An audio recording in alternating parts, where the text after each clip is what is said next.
Welcome to another OCD recovery YouTube video. I'm going to be talking a little bit about the light bulb moments that I often talk about in the recovery journey. We tend to want it to be sort of a quick fix, something that we can force, and we just follow this blueprint for acceptance and we do these steps and then everything works out how we want it to work out. But it doesn't work like that. That's not how recovery is.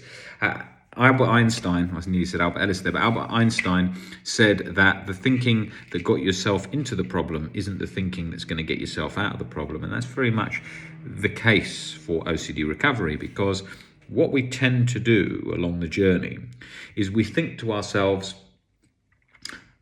I've fixed problems by working out the answer.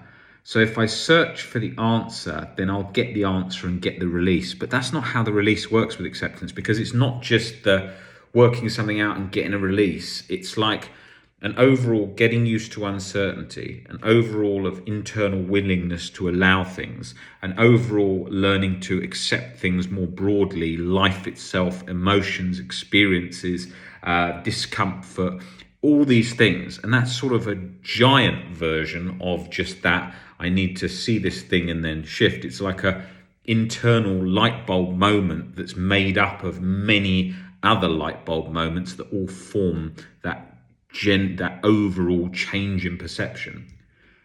You can't just sort of do that like that, or I say something to you and then boom, like that, it shifts. It doesn't work like that. You know, life is a journey in the sense that, say if I went to Spain, I used to live in Spain for a long time, and like if I went to Spain and I decided to try and learn Spanish in one day, I'd get nowhere. And when I decided to learn Spanish, because although I'd been at school in Spain, it was an English school, I didn't learn much Spanish. And then I put myself in Seville, which is an amazing city. And then I was at sort of intensive Spanish school for a few months. And just like in Seville, you can't get away with speaking in English like you could in the area that I grew up in Spain, because every waiter, every person you met would speak in English first, and it was international. So everybody was, wherever they were from, Sweden, America, Russia, Norway, Holland, wherever they were from, they mainly spoke in English. Whereas when I went to Seville, there's only Spanish. You have to speak Spanish there. So it's a 24/7 learning, going over the things you're learning, then practicing them when you're out. And you're having to do that over and over and over and over. And that's how you learn it very quickly. And that's the same as OCD recovery. It's got to be your lifestyle. It's got to be your life structure. It's got to be the way that you live and operate, okay? If you don't make it like that, then it just becomes like, how quickly are you going to learn Spanish or learn to ski if you do it for 1 hour every month versus not ski, that's a bad example. Let's use the language example I'm saying. But if you were doing it or the gym, that's what I meant to say. If you're doing the gym, if you were just doing it sort of 1 hour a month, you wouldn't get very far. So you've got to practice it over and over and over and over. And that's so key. Not overboard like what I used to be like, where I was just obsessively doing it. Like, I've got to learn, I've got to do it. I've got to dispute irrational beliefs all day. That became a nightmare, because I was just compulsively trying to get through the work. And that's a disaster, because then I was getting myself all squashed up internally in the mind, because I was overdoing it, trying to force acceptance. So it's key to look at this journey as a process that you're on, like if you were learning a language. I was going to use the example of skiing, because people who learn to ski might go on 1 or 2 holidays a year for, say, a week or for 3 or 4 days. And so they've only skied for 8 days a year. So then they think, oh, I've been skiing for 10 years. Well, they've only skied for 80 days in totality. Now, if they went and spent 3 months skiing, can you imagine how fast and how much they would improve? It's like anything. It's the amount you do. It's like with the reading of the books. People often skim read them or put it off because they don't want to do the work. And I'm always say to people, try and aim for between 10 to 20 pages a day. Consistency. You know, it's like anything. When I built OCD Recovery, the company that we run here, I had to make this like a 24/7, not literally 24/7, but I had to really work so hard to build it up from sort of one tweet at a time, getting the word out there, all about how the recovery journey works on social media, because I'd been doing it for so long before without social media, and so then it was important to do that. And then that's a lot of work, building all the videos, 700 or so videos, the Facebook group, with 16 and a half, nearly 17,000 members. It's one of the most active Facebook groups for OCD in the world. And then doing all the one-to-one sessions. We speak to nearly every country in the world, not every country in the world on a daily basis, but nearly every country in the world throughout the year, of people with OCD. And in the webinars, you've had tens of thousands of attendants over the years,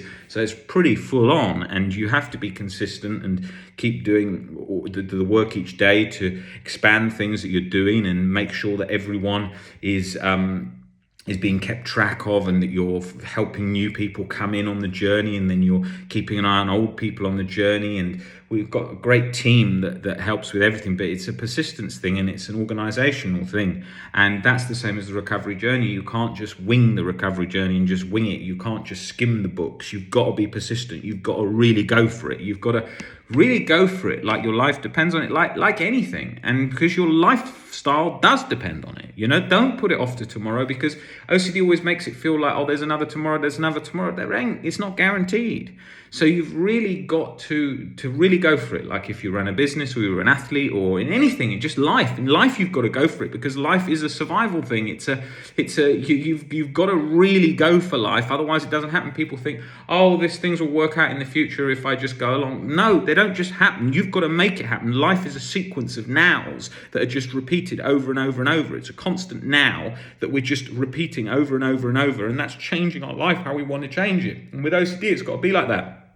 People often think it doesn't require the amount of work it recovers because of nonsense myths like, that you used to see on medical websites in the past that say, just 5 sessions of CBT and you should be good. Fucking hell, no way. Like, I rarely ever have I ever seen a case of someone with severe chronic OCD recover in like 5 sessions in a mental health system in America or in England with just 5 CBT sessions? No, from severe OCD, I don't think I've ever seen a case. From mild OCD, yes, but not with severe chronic OCD. It's got to be persistence to create that big shift, that change that then changes your life, the structure and the way you think, and then towards acceptance. And that's a big change. It's not something just like that. And that's so key to highlight, because otherwise there's just so much delusional stuff like, you can just leave thoughts there and just read that in a book and off you go. That's crap. I tried that for years and years and years. I've seen thousands of people doing the same. Yes, that helps. Of course, it's a key part of the journey, learning to leave thoughts there and bring them for the ride. But you're not just going to read one book and then boom, you're off on with your life and feeling great. That's not how OCD recovery works. You'll think of anything in life that you've achieved or you've done or you want. It takes big changes. If you want to get in really good shape in the gym, you've got to work hard. You've got to work hard. You've got to make it your lifestyle and your passion and everything you want to do. And that's like anything, if you're not getting the relationship you want, I'm not talking about relationship OCD, I'm talking about someone who's not even dating, you're going to have to make a real effort to date. And in this world today, everything wants it to be instant and relaxed. I'll just scroll this dating app and briefly set up a few dates. If you really want to have the relationships you want, you've got to put energy in. It's like when relationships break down, there's no energy. Both sides. When people say to me, I've just broken up with my partner because, this wasn't working out, they were doing that. It's always both sides. There's always a thing. It's always from both, And it's so key to remember that with OCD recovery journey, that you're going to have to put energy in. You're not going to do this just skimming social media on your phone. You're not going to do this just watching our videos lightly and then off you go, just skimming a couple of videos and off you go. That ain't how OCD recovery works. You've got to remember, OCD was a disorder that really was disabling for people's lives. You're not just going to quickly do it like that, okay? And that is the key message of today. I mean, it's pretty late here now. It's just past midnight, and I wanted to come on here and sum up some of those key points, because when I was 17 years old and chronic OCD had started, I thought I would find one magic phrase or sentence that would snap everything into place and I would recover. And that took me years to realize that wasn't the case. And online, there is so much junk that talks about like, oh, just put a deadline on your recovery, do lots of exposures for a week and then it should be gone, or do this magic, read this magic book and then you learn these things and then you never have OCD again. It ain't that simple. It's a gradual change in perception, and if anyone would know that, it would be me, because I'm working with people all the time, with people coming in the door that have got not mild OCD, people are coming in with chronic severe OCD every day from all over the world, all the time. Now, if I was able to just give out some quick, easy thing that I just said, oh, here, read this, oh, here, just do that, and then just quickly they get better, everyone would be doing it and it'd be all over the world and everyone would just be giving that thing out. It's not that simple. It takes real persistence, looking at each person's problem, changing their perception on it, looking at why they're stuck, really looking at how they're operating. Is it internal control? Are they going too hard on control? Are they doing a lot of reassurance? Are they doing a lot of avoidance? Really looking at that. And, every single day, I have got to deliver that. So when someone's coming in, they're coming in to see me not because they thought I want to have a friendly chat with Rob. They're doing it because they're coming and they're like, I've got to get better now. I've got to improve. I've been to countless people. I'm not improving. Rob, can you help me go through these steps to help me work through the recovery process to get better? And that's absolutely key. And I have to work on delivering that. And so you can't just wing OCD recovery with just a couple of ideas that you just say lightly, or some book about sort of asking the universe and allow this all to solve itself out, or just magically changing your relationship with thoughts very quickly. It ain't that simple, It's got to be persistence.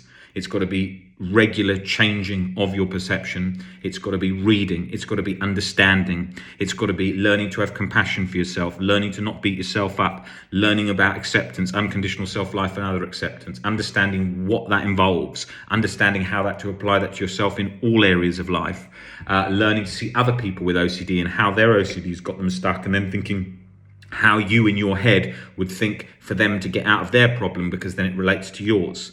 And those steps, bit by bit, that intensive learning there is what's going to get you to a position of recovery. And I can't highlight enough that it's a life-changing, empowering journey that transforms your life. It really, really does. But that means that there has to be persistence and hard work to make that change, because no change ever happens without that, at that level of change that you require to stop that disabling OCD, chronic anxiety, guilt and shame cycle. It's not your situation's unique or anything like that. It's your perceptions about your situation. That's all it is. I have to look at people's perceptions in relation to all their different situations. And, when I pick up the phone and I'm speaking to someone, I'm looking at all different environments. I have often a translator. We have different translators for the different countries we work with, and I'll have a translator with me working to give me that information of what that person's thinking, so that I can understand. Because if they can't speak English very well and they can't even put that into words, that's one barrier. Then there'll be another barrier that they've been stuck for years and very scared to even say anything. That's another barrier. There's tons of these little barriers along the OCD recovery journey. Not knowing you have OCD, not knowing how to recover, not being able to put it in words, not being able to find someone to help you. Millions of barriers. And so when they get in that situation, it's quickly processing what's the best direction for recovery. What are the most important steps to do first? Now, what I'm highlighting here is you can't just do it bang, bang, bang, bang, bang, and it's all done in a week. That's not how it works. You can move fast once you start to understand what you need to do. And there will be ups and downs like a roller coaster, peaks and troughs. Sometimes you feel you've plateaued, sometimes you're feeling better, sometimes you're feeling worse, sometimes you feel at square one, and that's all part of the process for the recovery journey. Recovery doesn't matter on how long you've been stuck, what the fear, what the real event thing you think you did, none of it matters. It's all on change of perception. And that's key. And when people come in, they always think they're at the exception. They're always coming to me, they're at the exception, they think they're exception. They think nobody understands it, theirs is different. And that's every day. And it's all the time like that. Some people come in, it's quite sort of like calm, and it's not, they're going along gradually, they've learned a lot already and they just need some help. But most of the time, people aren't calling me because they're smiling ear to ear. They're calling me because OCD is really tough and they want to improve their life and get out of that chronic guilt, shame, and anxiety cycle we all know too well. And I was stuck in for years and years, 24/7. Chronic guilt, chronic anxiety, you know that sensation. We know what that feels like. That's why we're here doing what we do, to bring OCD out the dark and put it on the map, because it's still so misunderstood, and it's still sort of simplified all the time as just leave thoughts there, just leave anxiety there, bring it on, bring it along, and not when it's not going down, and what that sort of cycle's like latched, when it's sort of chronically latched to something and not budging. And that's why people then feel hopeless, because they're like, oh my God, I've had it for years and it's never gone down. I've been 7 or 8 people, all these kinds of things we build up in our mind, and then we're like, oh, this is just my lot, this is how I am, I'm stuck like this forever, and I'm never going to improve past this point. And it's easy to believe that when it's been stuck for so long. For me, some thoughts and fears were locked, like one thing locked for years and years and years and years, like what felt like 24 hours a day. And then other times it was like morphing 6 or 7, 8 times a day. So it doesn't matter. None of that matters. You know, it doesn't matter if you've got HOCD, POCD, ROCD, existential OCD, sensory motor OCD, anything. Okay, it doesn't matter. None of it matters. People are coming in with that all the time, all different versions, especially like even the sensory motor OCD was so rare, and like that anyone knew anything about it. And that's why we put so much work into making sure that we really focused on that. That's what's been so great with all Nick's work, is because it's all been around the sensory motor OCD, because that was so rarely known. Barely anyone knew anything about that, and still doesn't. And so that's why we do a lot for that. But all the things that you could think, all the fears, are not rare. It's just because you're not seeing the number of people with it like we see, or we see in the Facebook groups and the WhatsApp groups. When you're dealing with it alone, you think, oh my God, I must be the only person to think this about the universe in existential OCD. How could anyone else think of solipsism? Whatever. Trust me, they have thought that. You're not the first person to sort of ponder philosophical ideas about the universe and life and so on. And that is what happens. And then we meet someone, oh my God, they think the same as me. But we don't need to find someone with the exact same symptom and fear as us. We don't need that. We need to just work on working on our change of perception now in the moment, and not looking for, oh my God, they're like me. Oh my God, that's like that. Oh my God, theirs is a little bit different, so now I'm stuck forever, because that's what we do as a reassurance cycle too. I think that's all I wanted to say today for this video, but I'll be back on tomorrow with another one. All right, guys, take it easy. See you later. Bye.